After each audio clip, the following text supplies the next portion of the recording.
এখন আমাদের সালাউদ্দিন ভাই যে কথা বলছেন যে আপনাদের পক্ষেই তো কথা বললাম করব, আমরা যেটা লক্ষ্য করেছি যেটা করবেন আসলে আমাদের প্রত্যাশা হলো এখনই করার পরিবেশ তৈরি করা। কর্ম শব্দটা আমাদের ভালো লাগে না, কারণ আমরা বিগত দিনে বহুত দেখেছি এই দেশের ভিতরে আজানের শব্দে বাচ্চাদের ঘুম ভেঙে যায়। বাংলাদেশের রাজধানী ঢাকাকে বলা হয় মসজিদের নগরী। রাস্তার মোড়ে মোড়ে যেখানে মাদ্রাসা মসজিদ, যেখানে মুসলমান সন্তানদের আল্লাহ শব্দের ধ্বনিতে বাংলাদেশে আজকে সূর্য ওঠে সূর্য ডুবে, সেই দেশের মধ্যে আজকে নাচ গানের শিক্ষক শিক্ষাকে নিয়োগ দেবে, এই স্পর্ধা কেন বাংলাদেশের ভিতরে হলো এটা অন্তর্বর্তী সরকারের কাছে আমরা জানতে চাই।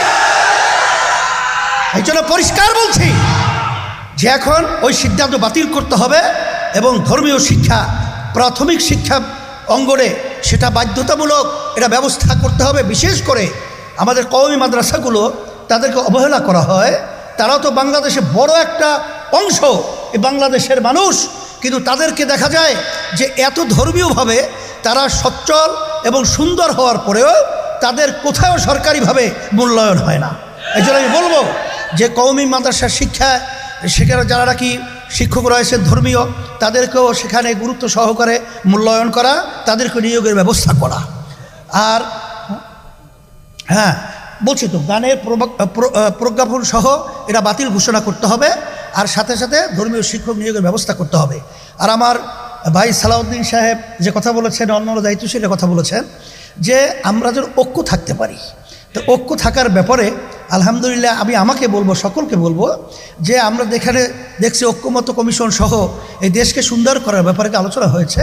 সেখানে যে সিদ্ধান্তগুলো হয়েছে নোট অফ ডিসেন্ট অনেক জায়গায় রয়েছে, তবে সেটা করে না। এখনই বাস্তবায়নের প্রক্রিয়া যদি করতে পারেন ঐক্যের একটা মানচিত্র তৈরি হবে, বক্তব্যের সাথে কাজও মিল হবে ইনশাআল্লাহ। আর সাথে সাথে আপনাদের সকলকে আমি ধন্যবাদ জানাচ্ছি। আর যেহেতু আসরের নামাজ অনেক সময় হয়ে গেছে, আপনারা কষ্ট করে এসেছেন, আর সবাইকে ধন্যবাদ জানিয়ে আমরা একাকার হয়ে ইসলাম দেশ মানবতার পক্ষে এ দেশ গঠন করার ব্যাপারে ফ্যাসিস্টরা আর যেন আমাদের দেশের ভিতরে আধিপত্য বিস্তার করতে না পারে এই দোয়া রেখে, আমাদের দেশে বিদেশে যেন টাকা পাচার করতে না পারে, মায়ের সন্তানদের আলকোহল হালাল হতে না হয়, আমাদের দেশে গুম খুন যেন না হয়, চাঁদাবাজরা যেন এই দেশের ভিতরে ব্যবসায়ীদের ব্যবসার ভাবে ডিস্টার্ব করতে না পারে, এই অনুরোধ রেখে আশা রেখে আপনাদের সবাই ভালো থাকেন, দোয়া করে